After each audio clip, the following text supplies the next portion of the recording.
O livro de Apocalipse mostra como serão os últimos dias antes da volta de Jesus, desde o surgimento do Anticristo e o seu reinado aqui na Terra, até a derrota definitiva de Satanás e o julgamento de Deus a todos os homens.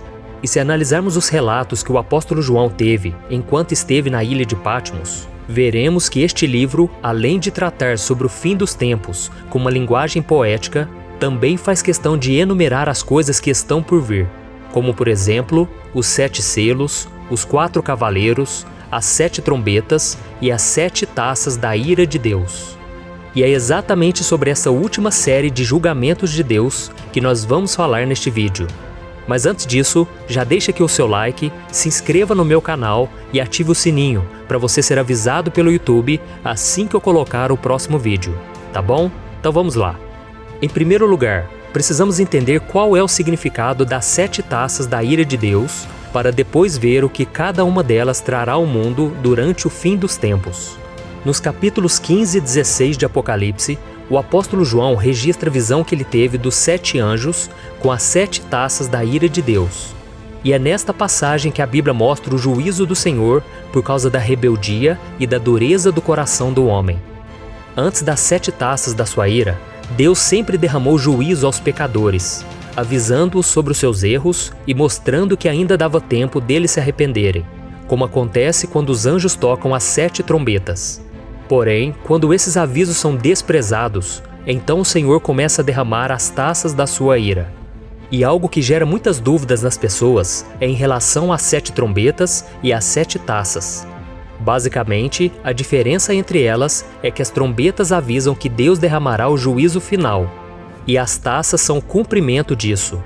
Por exemplo, nas trombetas a destruição atingirá 1/3 da terra, do mar, dos rios, do sol e dos homens. Já nas taças, a destruição atingirá tudo e a todos. E no início do capítulo 15, o apóstolo João descreve o momento em que viu o anjo segurando as taças com as 7 pragas de Deus, que completarão a sua ira sobre a terra.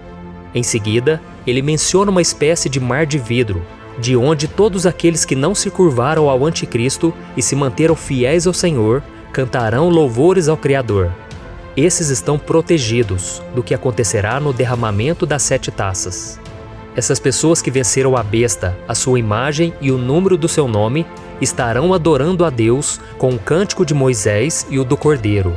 Esse cântico de Moisés é uma referência ao cântico citado no capítulo 15 do livro de Êxodo, que fala sobre a libertação do povo de Israel do Egito, atravessando o Mar Vermelho. Já o cântico do Cordeiro é uma referência à obra de Cristo na cruz, ou seja, seu sofrimento e sua vitória. Vamos ver como será essa canção. Grandes e maravilhosas são as tuas obras, Senhor Deus Todo-Poderoso. Justos e verdadeiros são os teus caminhos, ó Rei das Nações. Quem não te temerá, ó Senhor? Quem não glorificará o teu nome? Pois tu somente és santo. Todas as nações virão à tua presença e te adorarão, pois os teus atos de justiça se tornaram manifestos.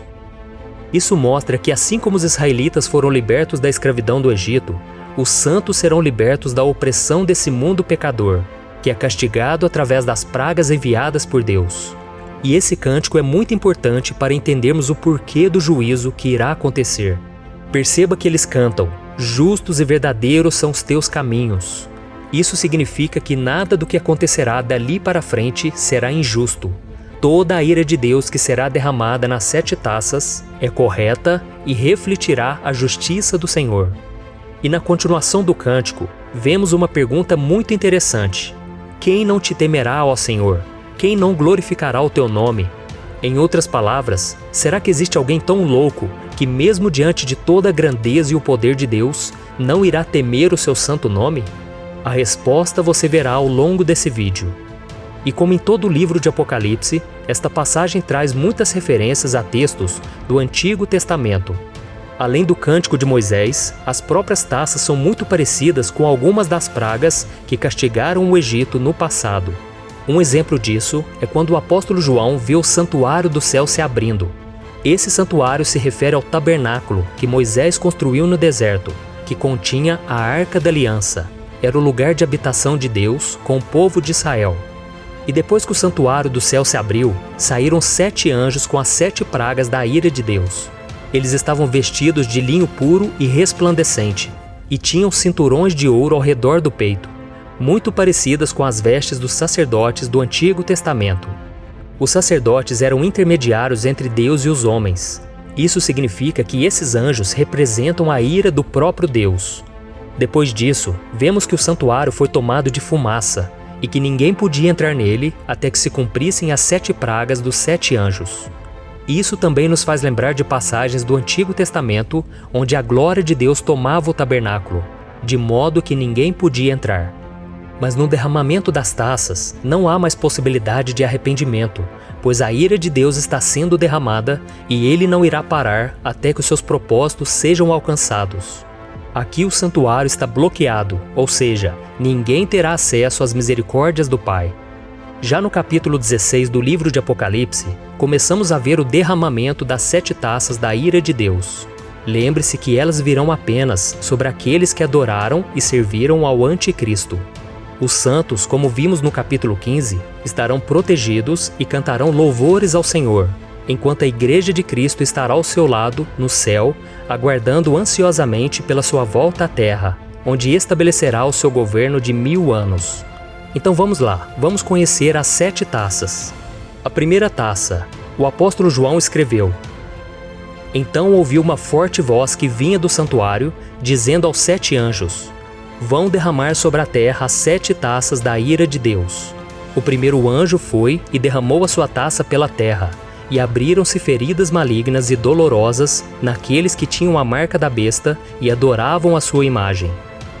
A primeira taça será derramada sobre a terra, e todos aqueles que tiverem a marca da besta e entregarem suas vidas ao Anticristo serão castigados com feridas muito dolorosas que serão incapazes de serem curadas. Aqui João está descrevendo a dor da aflição do homem sem Deus, que é algo terrível e doloroso.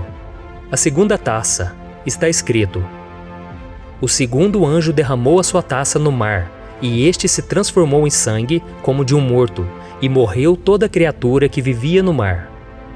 A segunda taça será derramada sobre o mar, e o mar se tornou em sangue, e morreu todo o ser vivente que havia ali. Se nas trombetas apenas 1/3 do mar foi atingido, aqui o mar é atingido por completo. Isso mostra a destruição da natureza diante do juízo e da grandeza de Deus. A terceira taça. Durante o derramamento dessa taça, acontecerá algo terrível, que com certeza causará pavor em todos aqueles que decidiram não seguir os caminhos do Senhor. Veja o que está escrito: O terceiro anjo derramou a sua taça nos rios e nas fontes de águas, e eles se transformaram em sangue. Então ouvi o anjo que tem autoridade sobre as águas dizer: Tu és justo, tu o santo, que és e que eras, porque julgastes essas coisas, pois eles derramaram o sangue dos teus santos e dos teus profetas, e tu lhes deste sangue para beber, como eles merecem. E ouvi o altar responder: Sim, Senhor Deus Todo-Poderoso, verdadeiros e justos são os teus juízos. Essa taça será derramada nos rios e nas fontes das águas, que se tornarão em sangue. Perceba que os ímpios que derramaram o sangue dos santos e dos profetas do passado terão que beber essa água transformada em sangue. Isso mostra o quanto o julgamento de Deus é justo. Se você ler Apocalipse capítulo 6, versículo 9 ao 11, verá que na abertura do 5º selo, os mártires que morreram por causa de sua fé clamaram pela justiça de Deus contra aqueles que os mataram. E agora, no derramamento da terceira taça, Deus responde às suas orações e se vinga daqueles que tiraram suas vidas. É por isso que no versículo 7 o anjo canta: Ó Senhor Deus Todo-Poderoso, verdadeiros e justos são os teus juízos. A quarta taça. No derramamento da quarta taça, o juízo de Deus sobre os ímpios começará a ficar ainda pior. Vamos ver o que está escrito. O quarto anjo derramou a sua taça no sol, e foi dado poder ao sol para queimar os homens com fogo. Estes foram queimados pelo forte calor e amaldiçoaram o nome de Deus, que tem domínio sobre estas pragas. Contudo, se recusaram a se arrepender e a glorificá-lo. A quarta taça vai ser derramada sobre o sol, e os homens serão queimados com intenso calor. Se nas trombetas, quando o sol escureceu, os homens não se arrependeram, Agora eles serão castigados por isso. Eles ignoraram o alerta de Deus ao fazer o sol parar de brilhar. Mas agora todos terão que sentir o grande calor que ele causará na terra. E não será somente isso. Essa passagem ainda mostra que mesmo diante da ira do Senhor, as pessoas não se arrependerão e, em vez de glorificar o seu nome e clamar pela sua misericórdia, elas blasfemarão contra Deus. Você se lembra da pergunta feita no Cântico dos Santos, registrado no capítulo 15, que eu citei no início desse vídeo? No cântico eles dizem assim: quem não temerá e não glorificará o teu nome, ó Senhor? E aqui está a resposta: o homem estará tão cego em sua perversidade que mesmo diante do castigo, ele blasfemará contra o Deus Todo-Poderoso. A quinta taça. Já a quinta taça da ira de Deus será derramada diretamente contra Satanás. Vamos ver o que está escrito. O quinto anjo derramou a sua taça sobre o trono da besta, cujo reino ficou em trevas. De tanta agonia, os homens mordiam a própria língua e blasfemavam contra o Deus do céu, por causa das suas dores e das suas feridas. Contudo, recusaram-se a arrepender-se das obras que haviam praticado. Vemos nessa passagem que a quinta taça será derramada sobre o trono da besta, que é o centro do governo do anticristo. Quando a sede do poder da besta for atacada, a humanidade entrará em colapso e as pessoas se desesperarão. Elas se sentirão abandonadas, pois o líder que tanto admiravam será humilhado pelo Senhor. Porém, mais uma vez os seguidores da besta blasfemarão contra Deus, ao invés de se arrependerem de suas obras malignas. Eles morderão a língua de dor, mas encontrarão forças para declararem que são inimigos de Deus. A sexta taça. O derramamento da sexta taça da ira de Deus descreve o Armagedon, que acontecerá quando as forças malignas de todo o mundo se unirão para tentar derrotar a Israel. Veja o que está escrito. O sexto anjo derramou a sua taça sobre o grande rio Eufrates, e secaram-se as suas águas para que fosse preparado o caminho para os reis que vêm do Oriente. Então vi saírem da boca do dragão, da boca da besta e da boca do falso profeta 3 espíritos imundos semelhantes a rãs. São espíritos de demônios que realizam sinais miraculosos. Eles vão aos reis de todo o mundo a fim de reuni-los para a batalha do grande dia do Deus Todo-Poderoso. Eis que venho como ladrão. Feliz aquele que permanece vigilante e conserva consigo as suas vestes, para que não ande nu e não seja vista a sua vergonha. Então os 3 espíritos os reuniram no lugar que em hebraico é chamado Armagedon. O significado da palavra Armagedon é montanha de Megido, que fica na região de Israel, e será nesse lugar que acontecerá a batalha final entre Jesus e Satanás. A Bíblia conta que da boca do dragão, da boca da besta e da boca do falso profeta sairão 3 espíritos imundos semelhantes a rãs. Estes são demônios que farão com que todos os governantes da terra reúnam seus exércitos para enfrentarem os judeus em Jerusalém. Essa guerra terá o propósito de destruir o povo judeu e assim impedir a volta de Cristo. Este é o momento final da grande tribulação, no qual a Bíblia diz que se os dias não fossem abreviados, o povo de Deus não suportaria. Este é o momento em que Cristo aparecerá, como ladrão à noite, para livrar o seu povo e destruir o anticristo com o sopro de sua boca. E uma coisa interessante nessa taça da ira de Deus é que ela lembra uma passagem do Antigo Testamento que está nos capítulos 4 e 5 do livro de Juízes. De acordo com a Bíblia, o povo de Israel estava em grande sofrimento, sendo oprimido pelo rei Jabim. Os israelitas não podiam fazer absolutamente nada, a não ser se esconderem de medo, pois o poder daquele exército era devastador. Então Deus, através de Débora, avisa que entregaria os inimigos nas mãos do povo de Israel. Essa batalha também foi travada em Megido, o mesmo lugar do derramamento da sexta taça, e o inimigo também foi derrotado pelo próprio Senhor, assim como acontecerá quando Cristo derrotar o anticristo com o sopro de sua boca. A sétima taça. A última taça é a descrição detalhada da cena de maior terror da história da humanidade, também conhecido como juízo final. Veja o que a Bíblia diz. O sétimo anjo derramou a sua taça no ar, e do santuário saiu uma forte voz que vinha do trono dizendo: Está feito. Houve então relâmpagos, vozes, trovões e um forte terremoto. Nunca havia ocorrido um terremoto tão forte como esse desde que o homem existe sobre a terra. A grande cidade foi fracionada em 3 partes, e as cidades das nações se desmoronaram. Deus lembrou-se da grande Babilônia e lhe deu o cálice do vinho do furor da sua ira. Todas as ilhas fugiram e as montanhas desapareceram.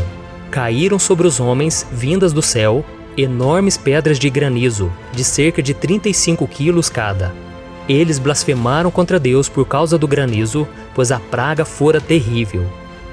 João ouviu uma voz saindo do santuário dizendo: "Está feito." Esta era a voz do próprio Deus, anunciando que chegou o momento em que sua ira sobre a terra iria terminar. O mundo então recebe a taça com o vinho do furor de Deus, mencionado em Apocalipse capítulo 14. Em seguida, a grande Babilônia é despedaçada e o império do anticristo é destruído. As cidades e nações são arruinadas, todas as ilhas se deslocam, as montanhas desaparecem e pedras enormes caem do céu em cima daqueles que não serviram ao Senhor. Tudo isso representa o terror do dia do juízo de Deus para os pecadores. Por isso, meu querido irmão e minha irmã, vamos aproveitar a oportunidade que Deus está nos dando para nos arrependermos de nossos pecados e recebermos Jesus Cristo como nosso único Senhor e Salvador. Só assim nós estaremos livres do juízo e da condenação eterna. Amém? Eu sou o pastor Antônio Júnior. Se você gostou dessa mensagem, compartilhe com seus amigos e se inscreva no meu canal. Deus te abençoe.